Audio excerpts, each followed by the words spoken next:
औज़ुबिल्लाहिमिनश्शैतानिर्रजीम बिस्मिल्लाहिर्रहमानिर्रहीम। अस्सलाम वालेकुम टाटे बच्चों,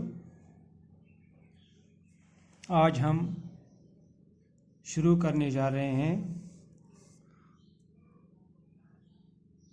केमिस्ट्री का पहला चैप्टर। तो साइंस में 3 portion physics, chemistry and biology. चूँकि फिजिक्स यम एज पर सिलेबस T1 ताम गोडनिक 3 चैप्टर तम 3 चैप्टर ऑलरेडी स्कूलस मज मे ऑलरेडी चैप्टर पर्नोमुत अलावा मे पर्नोमुत ऑनलाइन क्लास पे स्टार्ट गए तथ पे मकलो तुम मे फिजिक्स पोर्शन। ठीक है, तुलो आज केमिस्ट्री हूँ पोर्शन। केमिस्ट्री पोर्शन मज तुल बह चैप्टर नंबर 1 यह तुम T1 चैप्टर नंबर 1 केमिस्ट्री मज।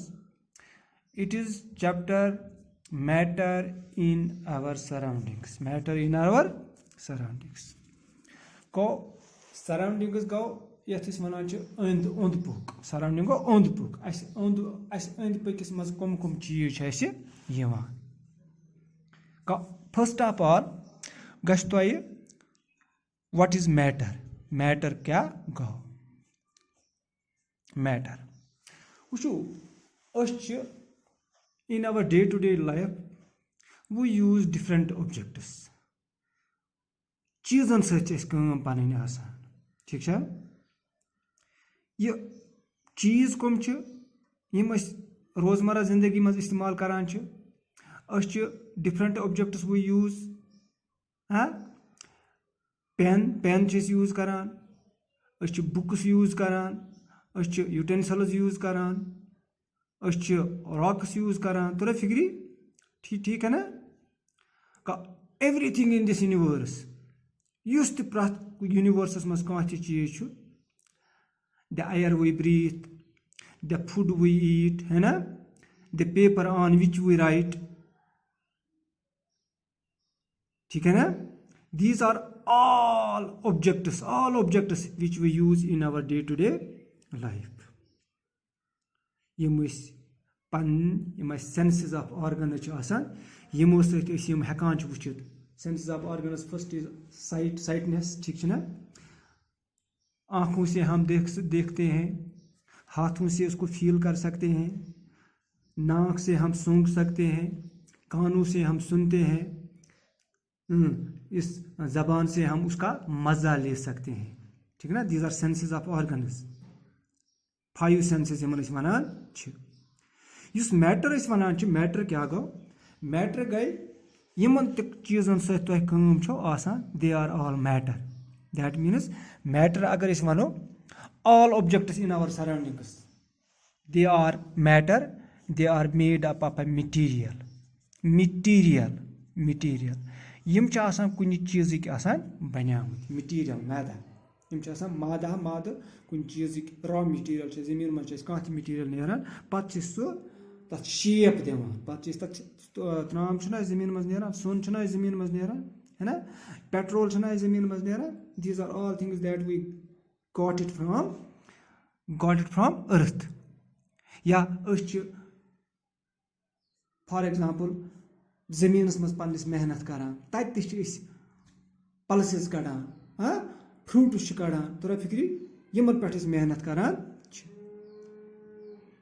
अमन यम प्रथ कह चीज आसान it is made up of a material. For example गिलास, शीश नम बह, यह शीश के लॉकटन लॉकटन जरन हूं बनियामुत। प्लास्टिक नम बह, प्लास्टिक बनियामुत लॉकटन लॉकटन जरन हूं। बनिम बुक, इस कागज यह बनियामुत, यह कुलो पे कागज कत हासिल असली गसान, यह कुल यम पे पेपर हासिल करान। ठीक है ना? They are all made up of a material. यम चीज कुन माद बनियामत that is matter. That is matter. क्या गो matter? In short we can say that matter all those objects in our surroundings, plants, animals, rocks, minerals, they are all matter, they are all matter. Matter go kah te object use jai right, definition anything, anything which has mass, anything matter agar is define karo matter, matter go anything which has mass, and occupies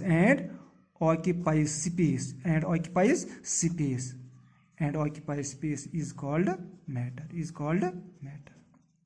Go मे ओस तो से discuss करुन matter तौर में समझ तो matter कत वनान कम चीज अंद पक आसान तुह बैग आसान it's a matter, pen it's a matter, तुरा फिक्री paper it's a matter, board ब्रो कन it's a matter, chalk it's a matter, that means प्रथ कह चीज या utensils they are all matter यम तुम कॉमन चीज कॉमन ऑब्जेक्ट्स यूज कर डे टू डे लाइफ मज they are all matter because they has mass and occupies space गो युस तक चीज जाय राइटी बे मास बे वजन कशिर पट they are all matter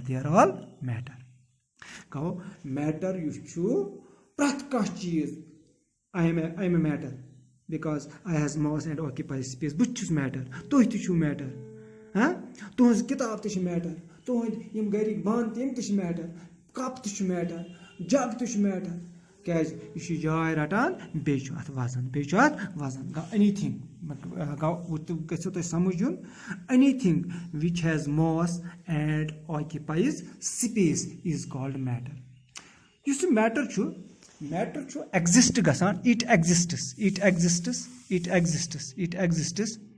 physically and chemically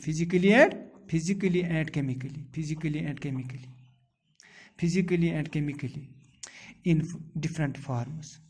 Agar ba physically kar matter exists physically in three forms. Physically agar is vano ish tre form cha solid, doyum chus liquid, trem chus gaseous form, gaseous form ka physical. Now classification of matter, classification yem sath is matters karo, physical classification chu it exists in three forms, that is solid, liquid and gas. Classification of matter in sath vano na classification mas go it exists in three forms: physically, solid, liquid and gas. Ye gay physical. Agar wo is chemically karo, chemical classification chemically it also exists in three forms. Chemical classification on the basis of chemical properties, matter has been classified in three states, that is element, doyum chus compound, element compound and third is mixture.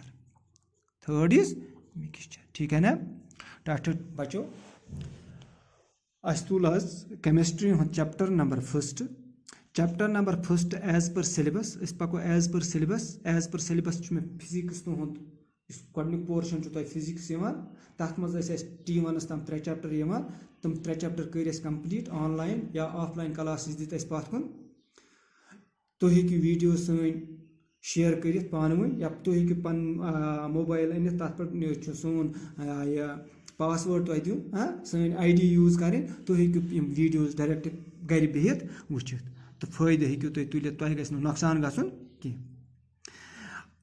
अथ मज तुल मे तुह दोयम portion इस तुह chemistry मज chapter number first that was matter in our surroundings. हमारे जो आसपास है कौन कौन सी चीजें हमारे आसपास होती हैं. Matter first of all you have to know what is matter क्या गो कशिर पट all objects which you use in your day to day life यम इस्तेमाल करान पन्निस रोज़मर्रा ज़िंदगी मज, चाहे सह किताब चाहे सह पेन चाहे सह बुक चाहे सह बैग चाहे सह बोर्ड चाहे सह यूटेंसिल या चाहे तुम वन पे कह चीज़ अनिव बाजार अनिव तुम कह चीज़, first of all they are matter, they are made up of material, तुम कुछ चीज़ बनामत आसान। स्टील अनान तुम स्टील बान स्टील बनामत तोरा फिक्री। These all we get from earth, यम तमाम चीज़ यम ज़मीन मज नेरान clear. First of all you have to know the definition of matter, matter means क्या गो, मैटर लिख में anything which has mass and occupies space, सह चीज़ यु जाय रटे बे आसस मास मीन्स वजन आसस, दैट इज अ मैटर, पत क्लासिफाई करान अस matter in 3 forms, physically and chemically. Physically matter exists in 3 forms, solid, liquid and gas physically, and chemically it also exists in 3 forms, element, compound and mixture। ठीक है ना टाटे बच्चों, आज के बाद मेहरबानी करके युस न वुनिक ताम ते क्लास ज्वाइन उस करान कहें, please and please share our videos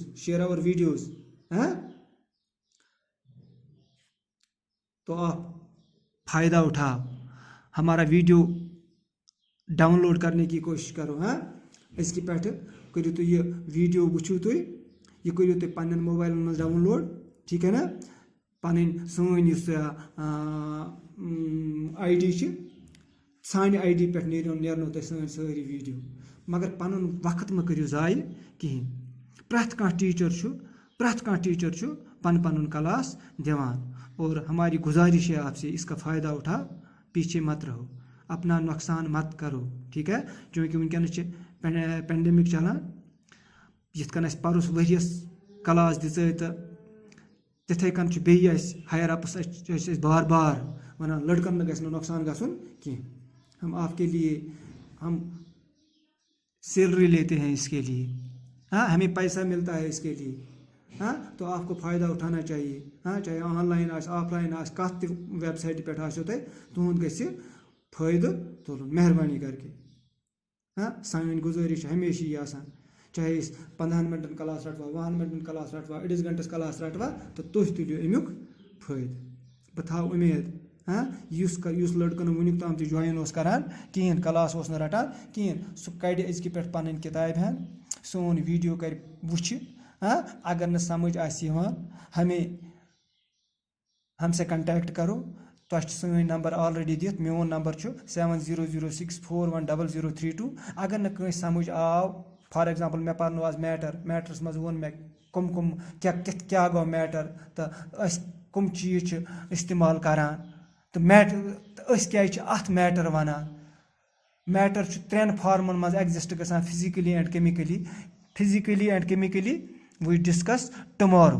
तो फिक्री यहाँ आज पढ़ो तो ये पगह करो इंशाल्लाह। फिजिकली मैटर गसान इन 3 फॉर्म्स, सॉलिड लिक्विड गैस करो तो share, chemically element, compound and mixture. इथे कन नमो टॉपिक पता आसो बेक दो एज पर सिलेबस वनान आसो टॉपिक टच आसो पन्ने सिलेबस सह आसो शेयर करान। Let's conclude today's topic.